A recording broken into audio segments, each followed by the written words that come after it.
Are we good to go? Sir, I'll start this podcast with a very serious topic. You're scaring me. Sir, can we talk about those gains? So, everyone from MBA to BBA is talking about your biceps, sir. Not just girls, boys also. That's what I was scared of. Okay, Do you go to gym every day? I go to the gym. I used to box Oh, till about a year back. I used to do boxing every day. Since a year, I've not been doing boxing, but yeah, I still go Why? to the gym. Boxing and gym alone took about 2 hours a day, and I really don't have that kind of time now. So I spend time for weight training now, and I've kind of given up. what got you into boxing? Rage? I thought एक दिन Rocky देखा घर पे जाके next day. No. boxing. I started because I wanted to do something. I wanted to do MMA, but उसमें हड्डियाँ बहुत टूटती है. So then I settled in with boxing. Can we talk about your life from the start? How start? Start as in your bachpan ka education, where you are from, everything I'm about a you. small towner. I come from a very small town in MP. It's called Himachal. Nimach, okay. And it's actually abbreviated as NIMACH. It's actually North Indian Mounted Artillery and Cavalry Headquarters. Oh, that So- sounds like a village, but it's not. So it was actually a British cant. Uh-huh. So Britishers used that place and created a cant army there, which was used by them to send troops all across India. There were a couple of reasons why that place was chosen to be the one. One, because it was on plains. Second, also there was a lot of opium that was grown there. Oh, So in fact, I'm not very sure about this. Is it second or third? But we are like after Afghanistan and probably one or two more places. The largest amount of opium is grown there. And that is why they probably decided to put the can there. And of course, after independence, government of India took over. And they actually set up a factory there where it's a very interesting system. What they do is, in Hindi, it's known as patta. So the land parcels are broken into various pattas, and these pattas are then given into farmers Okay. to grow opium. Now the thing is that the government estimates how much opium each of the patta will grow. And at the end of the harvesting, these farmers are supposed to sell that opium back to the government. where does government supply it to? So government uses that opium as raw material for medicines. Oh, So the factory which was set up was supposed to convert the opium into raw material for medicines, and then it is sold to pharma companies. So very interesting setup where you are ensuring that the land is used for, because it's actually very good to grow opium, and opium is a rich crop, right? So you don't really want to give that up, but you also want it to regulate so that it doesn't go out. And that's how the government brought in this factory. In fact, my father was actually employed in that factory, and that's why, because Nimach is a settled town. It's not a historic town. So when the government set up this factory, people started coming to work in this factory, and that's how the cantonment grew, and it is actually a planned city. That's why. so what about your education? So class 10, I was till class 10th, I was there. And then 11th class, my father got too aspirational. He thought I can do IIT. And he sent me off to Kota. Did you want to do it? I wanted to go out of my hometown. I didn't want to do IIT. How old were you? I was 15. So I think damn. it was 14 and a half when I left home. And I went to Kota. I wanted to go to Kota because I wanted to go away from my hometown. And also I thought it was a cool thing to tell everybody that I'm studying outside. Has it been cool? Has Kota been cool since your time? I left Kota in 2000, in the year 2000. And I think 24 years is a long time. I've heard that a lot of things have changed in Kota since then. Because while I was there, I think it was a very nice place, good place. Kids used to be kinder, nicer at that point of time. And we didn't have a lot of problems which we have in Kota right now. I mean, there are a few series which have been made on Kota and the problems. I can assure at that point of time, none of these problems were there. Did you give JE? I did not give JE because, as I said, class 10, 11th till 11th I studied, and I realized this is not something I wanted to do. I never even appeared for JE. I came back home in class 12. I wrote a state level engineer examination, got into electronics engineering as a specialization, finished my engineering from MP. So in you're an electronics. engineer by default. Yeah, I'm an electronics engineer. Don't ask me how does this mic work. And this is 2005 is when I finished my engineering. I was born that year. Really? Yeah. Thank you for making me feel old. So it has an interesting story about this, and I think it's a lot of students may also relate to that. This is year 2000. So I never studied in my engineering for a simple reason. I always wanted to be in army, right? So it was very clear for me. One of my cousin brother had got into CDS, Combined Defense Services, and so if you want to get into army as a commissioned officer, there are two ways how you do it. One is after class 12, you write the NDA, National Defense Academy exam, and then you go to and you finish your undergrad and everything is in the army school. And the other way is you finish your graduation and then write Combined Defense Services, which is CDS. So 12th, I did not really know much about it. But while I was doing engineering, I was very clear. I used to see this cousin and I was like, I will also So go in into 12th, you army. had your mind made up key. Very clear. What? Very clear. Navy, Army, So Air my Force? cousin brother was Air Force, but I didn't have a specific inclination. I thought जाना है तो defense forces देश का में जाना सेवा है. करना है बस. हाँ मतलब defense में जाना है, cool लगता है. Was there any patriotic reason or वो? I am a little patriotic. I'm above average patriotic, I would say. So yeah, that was the reason, one of the reasons. But also I felt because when you look people who are in service, they have a kind of a lifestyle which is actually very admirable. And I thought I also wanted to have it. There's a certain level of respect associated Absolutely, absolutely. And you know, when you see these servicemen walking out in their uniform, I don't know if everybody feels the same, but I used to feel in awe with my cousin brother, and of course, whenever I see army personnel. So I was like, I have to go in army, CDS karenge, and it was final year of my engineering.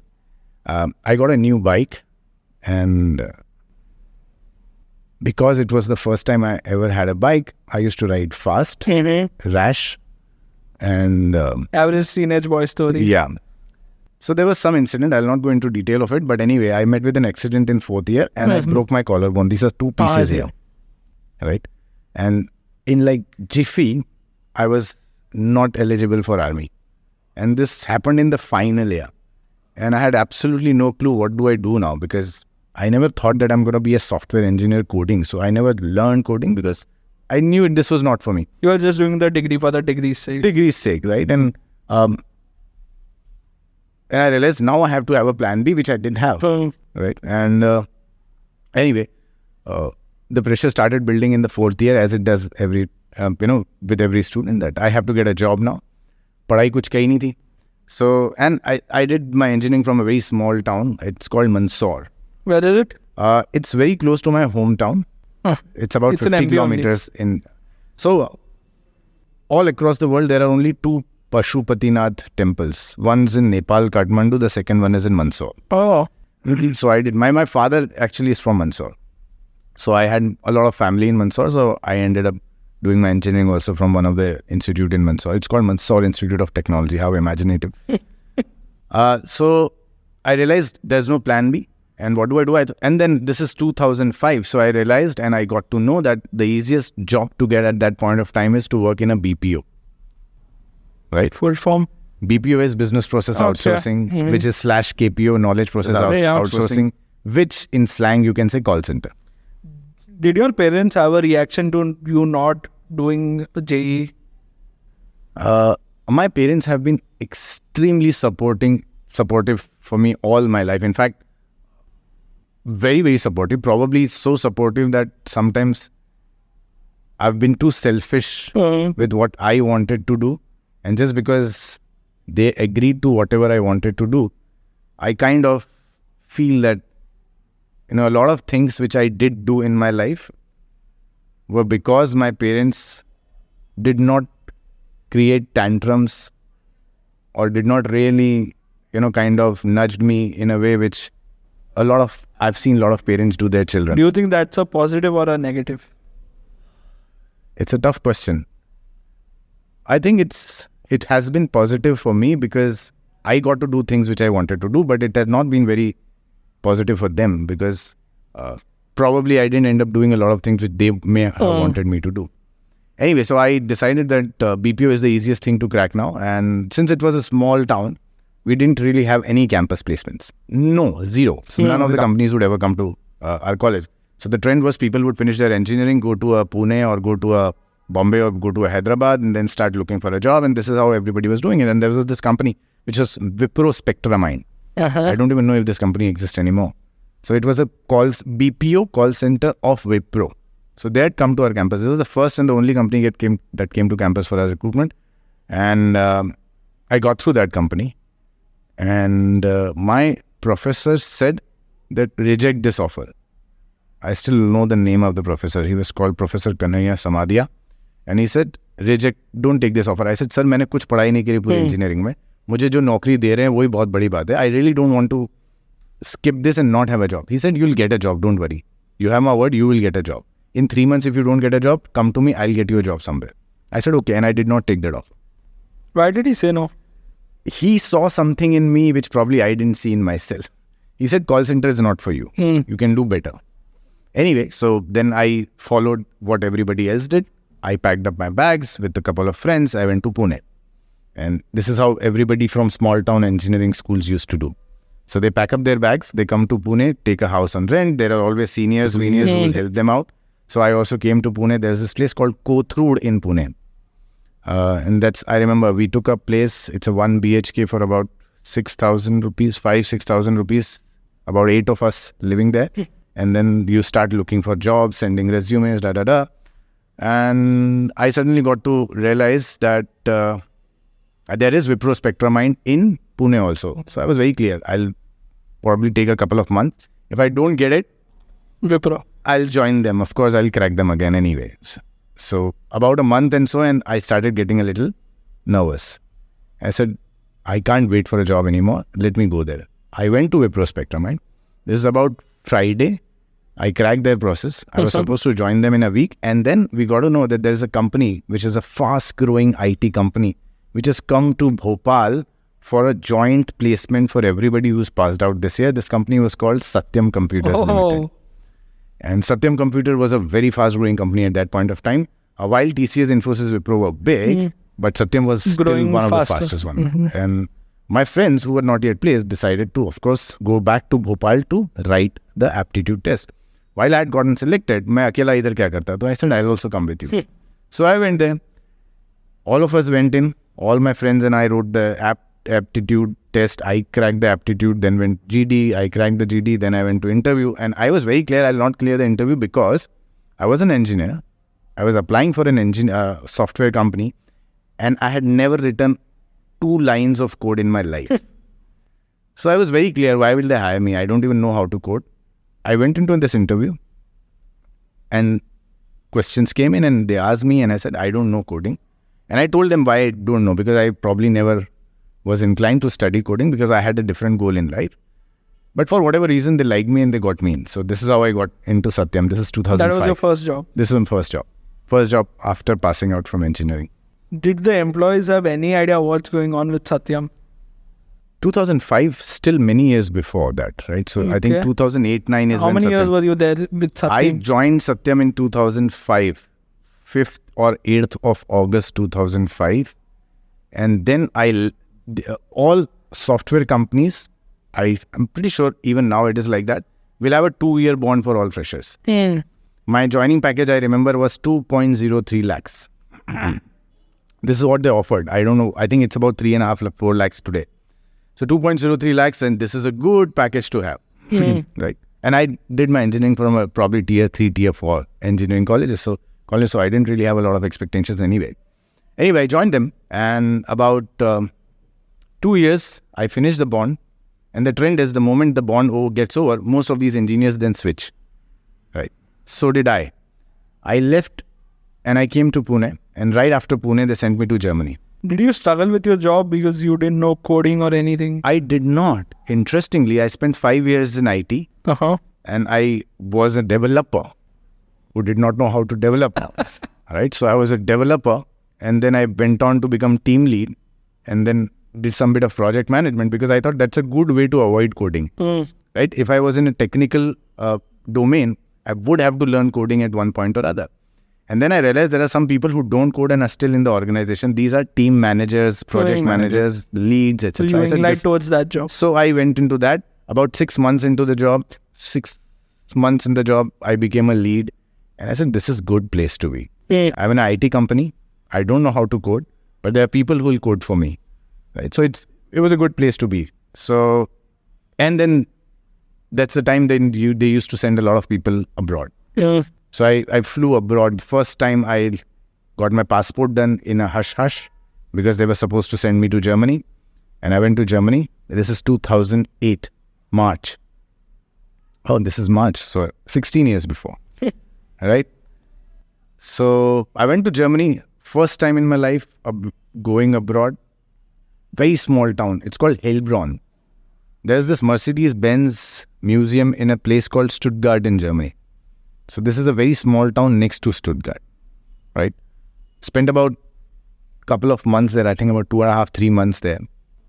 Came back to India. This was with Satyam only. This is not Satyam. I had left Satyam, joined a company called T-Systems. Okay. You've heard of T-Mobiles? Yes. Right?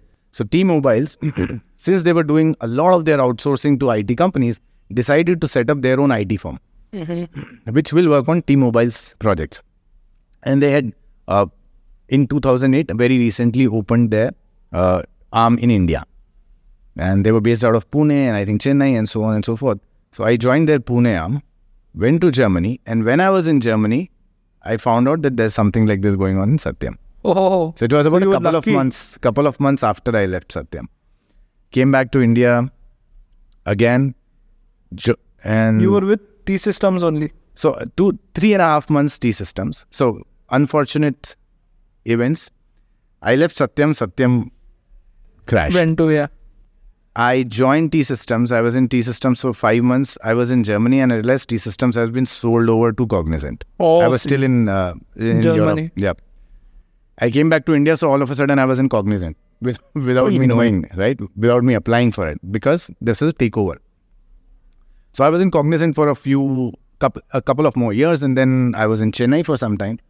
A lot of people were kind of not very sure how we would survive, but I love Chennai actually. Can you survive there without knowing Tamil? Why should you not know Tamil? Fair point. Right? So I'm not even kidding. Before knowing, like once I got to know that I have to travel to Chennai, and before going there, I actually bought a Rapidex Tamil to English, English to Tamil book. I used to carry that book with me. How many languages do you speak? Now, only English and Hindi. But at some point of time, I spoke Deutsche, which is German.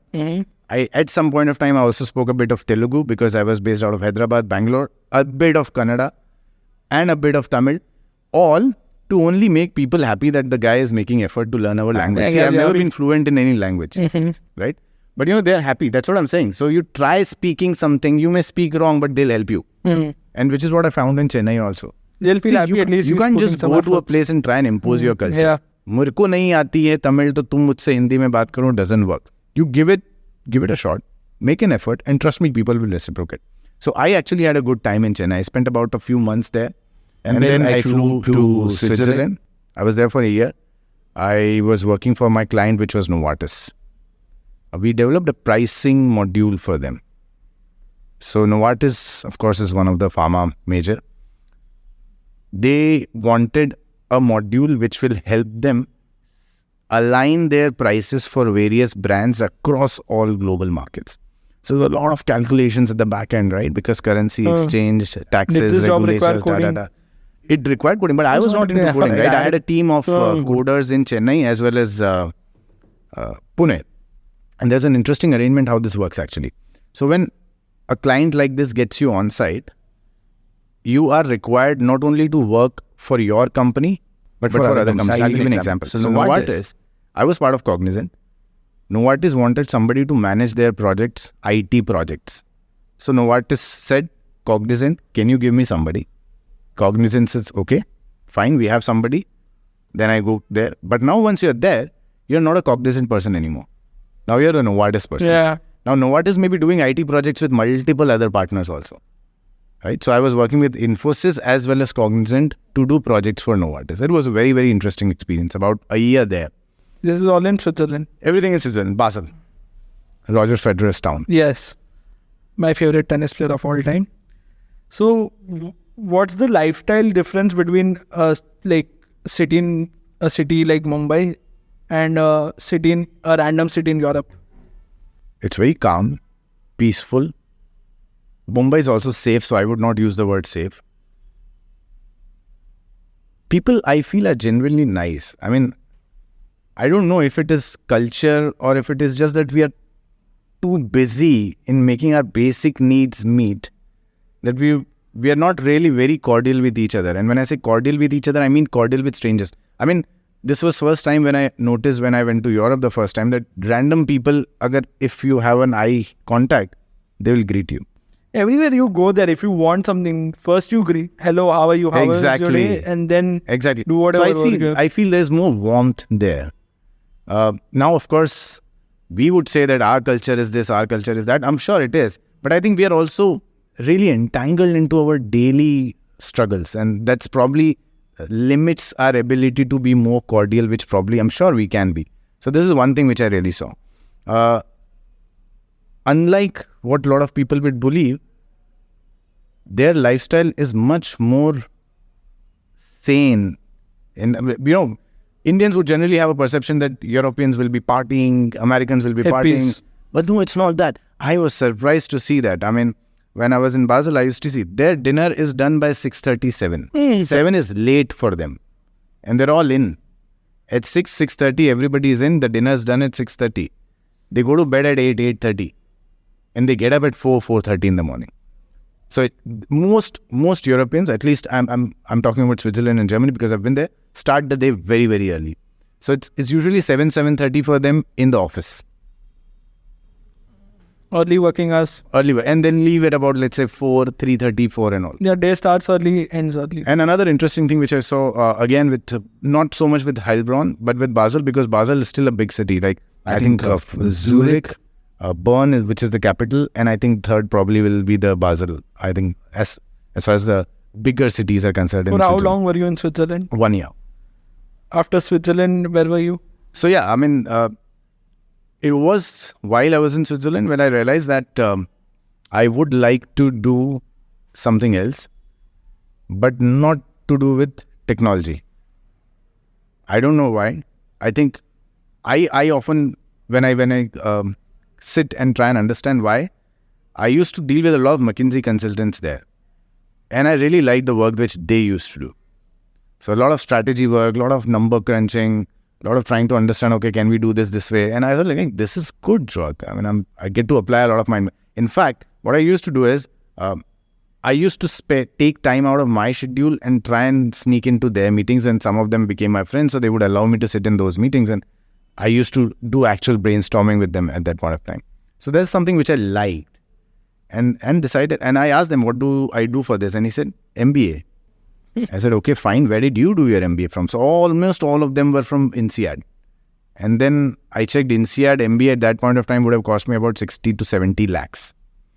And I was not really prepared to spend that kind of money. I'm not very comfortable with loans. So I can't take loans. Free. I don't want to take loans. And 60 to 70 lakhs, I obviously would have to take loans. I realized this is not something I want to do, but I still want to do MBA. I still want to do something like this. So let's go back to India. And like this, I decided I'll leave my job and come back to India. Where did you live at this point? I was in Basel, and then I started researching, what do I do? Where is MBA? Which are the good institutes for MBA, etc., etc. And I found out that if I have to do MBA, I have to write CAT. And this is somewhere around April, May, June. And CAT happens in around October. And I said, okay, fine, I have time. Maybe I can prepare for CAT and I can get into one of the B schools in India. I put in my papers, 2-3 months notice period. I think 10th August, if I'm right, 10th August or so, I am in India. And there's like 3 months for CAT. But since I've left my job, I do not have the luxury of choosing which college to go to. Because I've left my job, I've come back to India. So I wrote almost all exams. I wrote CAT, I wrote ZAT, I wrote NMAT, I wrote SNAP, which was Symbiosis. I think a couple of more, I can't remember right now. And I wrote all of them. And I got a call from almost all of them. So I converted Symbiosis, Narsimunji, IIT Kharagpur, IIT Kanpur, NEET, and then I also got a call from FMS. So once I got a call from FMS, it was a no-brainer. In fact, NEET, I paid the fees also. because FMS results came after NITI. So I paid 1 year fees, which was 2.5 lakh rupees, I remember correctly. So then FMS results came in and I got into FMS. So I got my refund from NITI. Nice institute, only cut 5,000 rupees, gave me the whole money back. And then I joined FMS. This is 2011. 2011, okay. After that, if I'm not wrong, you joined Tata. Yeah, so 2 years in FMS. First year, so how it works in FMS is we have rolling placements. What is rolling placement? Rolling placement is essentially the companies don't come any day they want to. Companies are given 4 to 5 days, which is called a placement week. There is no class during that placement week. Everybody gets suited, booted, wears a tie, comes back, and companies keep coming one after the other on those 5 days. We call it day 0, 1, 2, 3, 4. Right? So that's rolling placement. So the rolling placement started. And there's a big realization that happened at that point of time in my life. Realization number 1. Consulting and strategy companies do not forgive your poor marks. So I told you, I didn't do very well in engineering, right? They will not forgive you. They don't care that you have changed. Did they test your coding skills? No.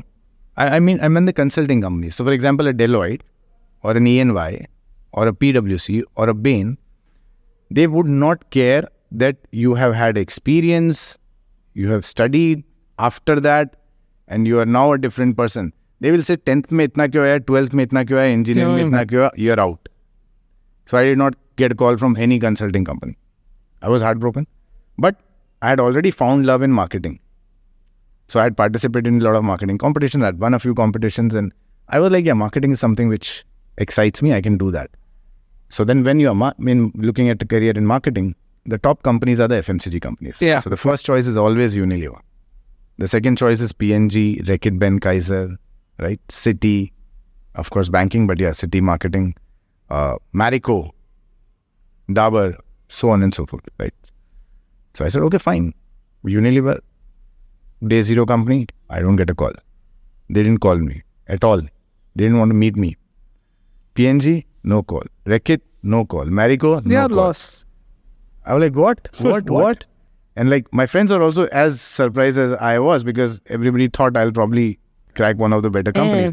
Day 0, I don't get a single call. I'm sitting in my suit and it gets really awkward. Right? People around you are going, I'm going for this interview. Mera idhar ho gaya, mera second round. And you have not got a call. Suit में tie लगा कर you're sitting सुबह 9 से शाम को 5 बजे तक 5 o'clock they close, you go home. Imagine you're going home, you did not face even one interview. Why did you come? Right? Bad day. So day one, other marketing companies start coming. Right? I get a call from a company called Airtel. First call of my placement. I go into interview. I was good at interview. I was like, ye crack ho gaya. The shortlist comes, my name is not there. I was like, what? And I was so angry because my interview I thought went very, very well that I demanded my placement teams. So how it happens is the placement teams are seniors placing juniors and juniors placing seniors. So seniors place you for your summer placements and then when you are in your second semester, you are placing your seniors. Right? So that's how it works. So my placement team was seniors. So I demanded that I have to talk to these people because my interview is so good, I don't understand why they are not taking me. So somehow they managed and I get to speak with the panelists again afterwards. And I said, what happened? Is there a feedback? He said, यार तपिश तू Switzerland से आया है. मेरे को झारखंड में motorcycle moped पे बैठ के सिम बेचने वाला बंदा चाहिए. I don't see you doing that. So he wanted rural expansion in Jharkhand sales interns. And he saw that, he just felt that I would not fit into that. Would you have taken that job if you weren't I wouldn't offered? have. So I said, okay, fine. Makes sense. And then a company came which was Tata Motors. And that's the second call I got. So Tata Motors company came. By this time, the interview was a lot about what I did in Switzerland in terms of my team lead role, project manager role.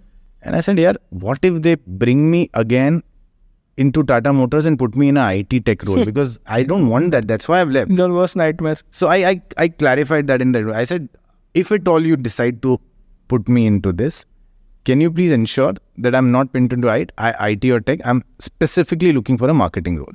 They said, we will, if at all, we choose you. Of course, I got in and I was put into international business in Tata Motors. One of the international market is also Nepal. So, I mean, it was nice of them to not make me cross the border. Both the temples. Yeah, so I've covered both the temples. I used to be religious at that point of time. I'm not anymore. So, yeah, I spent about 2 months in Kathmandu. They had a very interesting project. So, there is something called CRM, Customer Relationship Management. In order for you to have an effective CRM, you need to have useful data. Easy? Right? Makes sense. Useful data for CRM, as the name suggests, has to come from customers because that's customer relationship management, right? So they were facing this problem where a lot of analytical decisions were not happening because the data was bad. And the data was bad because at the touch points, the dealerships where the customer is walking in, the customers are not ready to fill that data. So they wanted me to bridge gaps and understand what can be done. So I started my project. It's an interesting project. I went to a lot of dealerships, spoke to a lot of sales people there, spoke to a lot of customers, and I realized this problem. So they had 4 forms. So, and they used to segregate or label these forms as colored forms. So white form, blue form, pink form, and yellow form. And at every different stage of customer's journey. So the first time customer comes in, make him do the white form. The second times the customer comes in, make him do blue form. The third time when customer is ready to make purchase, yellow form. The time when purchase has been made, but money has been given, the vehicle has been delivered. No customer would go through all that. Now the customers are obviously super annoyed, right? And as a salesperson, what's your goal? Not to get the form filled. What is your goal as a salesperson? To sell. Yeah. Why will I annoy my customer by making them fill these forms again and again? So the salesperson would be like, either fill data himself, which is incorrect, because data usko dena bhi hai. Obviously. Right? Or if he tries to push customers too much, customer will get, yaar, main kahin aur se le lunga, itna form kaun bharne wala? I'm giving you money, give me a vehicle, why should I fill this much information, right? So then, after a lot of brainstorming and meeting a lot of people, I decided I converted into one single form. And this single form would have those, where you can tear it, right? So there's a 4 part of it. So the same customer form would continue for all the customer journeys. So the first time he comes in, he fills in the first part. Second time he comes in, he fills the second part. Third time he comes in, he fills the third part. Fourth time he comes in, fill the fourth part. And then all of this is torn. And then one step journey 1. You made all the 4 things into one thing. Yeah. And it did work wonder for them. And I got a pre-placement offer from Tata Motors. The choice was, should I join Tata Motors or be greedy and try for HUL again? So I wanted to be greedy, right? 7th or 8th November 2012 is when I got the news that they are giving me a pre-placement offer. And then I'm contemplating, should I take this offer? Because once you take this offer, then you're out of the placement process. So next year, jab final placement hoga, I'll not be allowed to sit because I've taken a PPO. So the choice is, should I take this offer or should I take a risk and go for HUL? By this time, I had gotten a little wiser. Why? Because I had understood why HUL did not call me. Why? In India, it's a very strange scenario. In India, if I could have the advantage that you get of a work experience before you go for an MBA, it increases exponentially from 0 to 1 year. Right? After 1 year, it starts stagnating. And beyond 2 years, it's a disadvantage. It is not an advantage. I thought it would have always been better. Like 6 years work experience. So abroad, good for brilliant. you. ISB Hyderabad, maybe. Any other flagship MBA 2-year program, beyond 2 years, your experience is actually going to hurt you. Is this only for India or everywhere? Abroad, it's actually a big advantage. That's what I'm saying. But in India, if you go for a 2-year flagship program, beyond 2.5 years of experience, you will become an untouchable. Companies won't want to touch you. Companies would feel that you had too much of experience in past, and that is why you will not probably pick certain kinds of roles, and they don't want that. And that's why they'll not give you an opportunity. And that's why I decided to go with Tata Motors. From Tata Motors, you switched to TCS. No, so from Tata Motors, I switched to a company called Maersk, the shipping company. Right. I worked there only for 45 days. For whatever reason, I didn't like working there and I left. And because I was already contemplating is corporate career for me, I decided to give it a break and I went to Himachal Pradesh to do nothing. ऐसे ही out of Just nowhere, like that. randomly. Yeah, so I packed my bag, big red bag. Mm-hmm. It's my favorite bag. And I went to Himachal Pradesh and I decided to take road buses and trains and local trains and reach to a village. Not a village, so a town called Macleodganj. Dharamshala, you must have heard. Yes. So a little above Dharamshala is Macleodganj. And everybody was gaga about it. So I thought I'll go and live there. Just live there. Not work. Were you actually like कुछ crazy करते हैं Himachal Pradesh? I just didn't want to do anything. It's not about doing something crazy. It was like not doing anything Doing at all. nothing. Yeah. Right? Eat 5-star and do nothing. So, I went to Macleodganj. It was super crowded. It was all honeymooners from Delhi. And you were there alone. And I was like, what? What is this? I came here for peace. This is not peace. So I called up a friend and I asked her that, तूने Macleodganj suggest किया, ये तो क्या है इधर? It's a very crowded place. And I don't think there's anything I want to do here. She said that, why don't you try a place called Dharamkot? I said, where is this? She says, very small village further up the mountain, the hill. And I said, okay, fine, I'll try that. I went to Dharamkot and good, about 100 houses in that village. And it's like right at the slant of the mountain. I said, this is nice. And then I lived there. So I took a room. The room was about 200 rupees a day or something like this. And they'll give you a bed. And I walk in and there are 3 or 4 quilts. Rajai jisko bolte hain. And din mein, I was like, what? Why? By the evening, those 3 quilts are less. You need more because the temperature drops so drastically. Mountain. It was fun. I spent a couple of weeks there. And then I realized पैसे तो कमाने पड़ेंगे, ऐसे नहीं चलेगा. But I didn't want to go back to corporate doing what I was doing. Something else. Yeah. So then I got an opportunity from another friend who said that Swachh Bharat mission is a rage in India. I'm talking about 2006, 15, 16. Yeah. I think the Prime Minister had Recently after launch. announced and from the Red Fort that this is when we want to do the open defecation free country and and there's a lot of work which is happening on that field. And this is interesting. I've never seen the government side, the development sector. Let me try that. So this was a role which was to consult and help the Principal Secretary of the Gujarat State. The Principal Secretary directly of Rural working Development. with the government. Yeah. So the Rural Development Principal Secretary. Consultant to Rural Development's Principal Secretary in Gujarat, who was of course overseeing a lot of other schemes including Swachh Bharat Mission, but I was specifically consultant for Swachh Bharat Mission. So I was based out of Gandhinagar for 1 year. Now, how does this work is, I was not hired by the government. I was hired by Tata Trusts. And then Tata Trusts put me in Gujarat as their consultant. So this might have been your low-key dream job at that point since you Interesting. wanted to do consultancy. And what's more interesting is you get to go and visit these villages and you got to see how these big national schemes are actually implemented. See, I mean, it's very easy to say and everybody's corrupt, money is going here, but it's a very, very complicated web, right?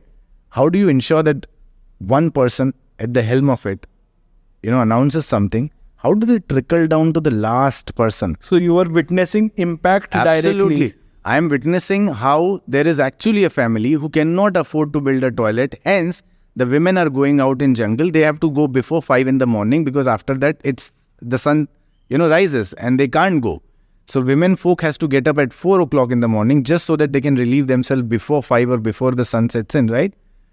And then men folk are going and then people are falling in continuous diarrhea because these kinds of diseases, they spread with unhygienic conditions, right? And it's very unsafe for women. There were cases in Gujarat. Gujarat also has leopards and lions, right? There were cases in Gujarat because women folk is going in the dark, right? And they'll be actually attacked by these, wild animals. And some of them lost their lives. And of course, sexual crimes against women were also happening. So there were a whole lot of things which were happening around this. And that's why when these schemes came, the women folk actually got a lot of advantage of it. right? And I could actually see people who were not able to, who would not, never have been able to afford a toilet at their home, got a toilet built at their home, right? So I actually saw that happening from my, I think this is very satisfying. I worked there for about a year, but then again, after a year, it becomes repetitive, same work. And then when it was about my contracts going to get over, and I realized, do I want to continue this, because they wanted to renew it. I said, do I want to continue it or do I want to do something else? I've done IT, I've done sales and marketing, I've done development sector. Is this all or should I do something else? And that's when I thought, maybe I should give teaching a try. So this is 2017. In 2017, I decided, probably I'll give a shot at teaching. And 7 years. So have you found your thing? Is teaching your thing? My thing changes. So I don't know. I don't know. Is it your thing now? Somebody was asking me just some time back that, so yeah, this is the place where you're settled. I said, it'll take me 24 hours. Today I might say yes, and tomorrow I'll say, nahi, I'm going somewhere else. It's a one-day decision. Yeah, it's always a one-day decision. Where do you teach? So 2017, I came to Bombay. I was based out of Gandhinagar when I was doing the Tata Trust thing. 2017, a very interesting conversation. So while I was at Tata Motors, one of my colleague had passed out from a MB school in Bandra West called Rizvi Institute of Management. And so just like conversations, I had once told her that, one day I would want to teach. I don't know when. I actually almost went to teach for India also, but then for whatever reason, I did not go there.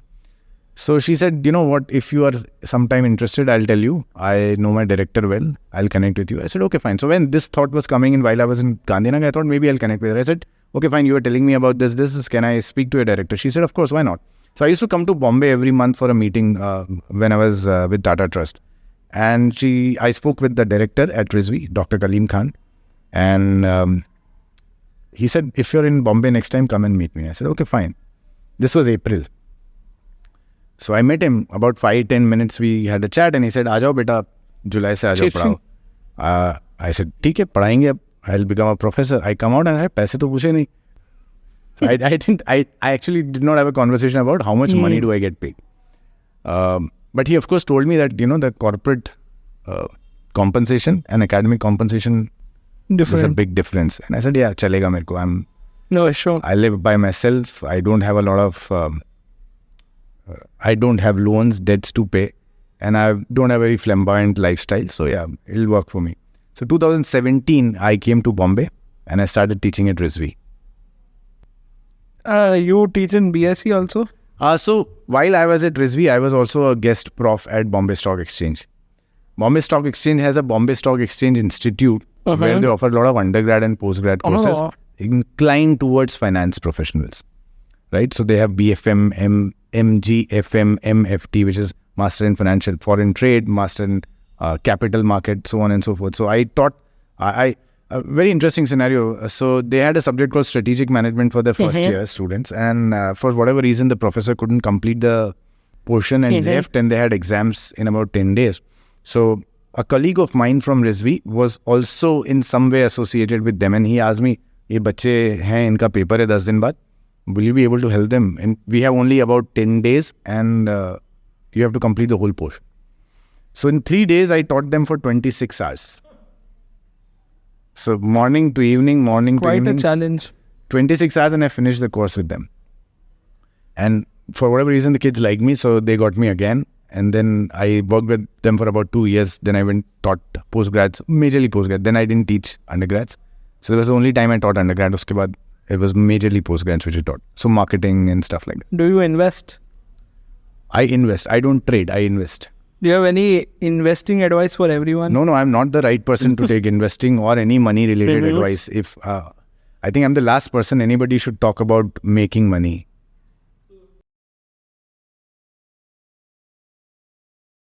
I'm absolutely antisocial. It is, and I don't know how it works, because once I'm out of this place, the college, the class, I don't want to see anybody. I don't want to meet anybody. Right? Thank you for doing this with us. But when I am in class, I'm a different person. Right? So anybody asking me, let's go for a coffee, let's go for a walk, let's go for a movie, they know my answer is always no. I don't go anywhere. as a marketing person, have you seen like any marketing campaign that has been like revolutionary for the marketing industry? There are a lot of them. And it depends upon what the campaign is trying to achieve. I don't know if you've seen a campaign by Volvo, Rob Van Dam. There No are two idea, but trucks. continue. Yeah. There are two. So they wanted to show the stability of the vehicle. So, close cut, Rob Van Dam, So he's an action hero, you would not know. He's probably his last action movies were before you were born. So, and this guy is supposed to be an action hero, so he knows this judo and all that stuff, right? So, close cut, you see Rob Van Dam only with face and doing a namaste. And there's a beautiful, soothing video at the background, right? And then the camera zooms out and you see his full body and you see actually he's doing a split on two moving trucks going backwards. That's like Rohit Chetty stuff. Yeah, in real, right? And this ad created bubbles across the industry. So the idea is simple. As I said, see, ads could be interesting. It doesn't make much of a difference unless the product is helped by the ad. See, you get a good director, good cinematographer, you got a good script writer, they can write a good ad. But it's not a movie. I'm doing it for a brand. At the end of the day, if people only remembers the Ranveer Singh and the Shah Rukh Khans and the Ranbir Kapoor and forget what does the actual... So, what perfume does Shah Rukh Khan endorse? People will remember the name that Shah Rukh Khan is there, but will not remember he's talking about Denver. Right? So, these ads are useless. These are helping the ambassadors. These are not helping the brands. Now here, brand is very clear. Volvo is all about safety. Right? The brand is very clearly talking about stability in its vehicles. And it comes out so beautifully in this ad. So beautiful ads are not beautiful ads. Beautiful ads are those ads which make the brand look beautiful. Speaking of marketing, I have a movie recommendation for you. It's a marketing movie. It's called Thank You for Smoking. I've seen it. Amazing movie. Like as a student, like I watched that movie like 5 years ago or something, and that got me interested into marketing. For those of you who don't know about this movie, it's basically a guy endorsing a cigarette. So what's the worst thing to endorse? That thing is killing you and you're endorsing that, and that movie has shown brilliantly how a marketing campaign can take such a product from places. Absolutely, 100%. Do you have any advice for our viewers? Life advice? So I don't know how big is your viewer segment. So if your viewer segment are undergrad students, count to look age only. So undergrad students. Yeah. So undergrad student, as I was telling a little bit earlier, it's always very helpful to be able to create goals sooner than later.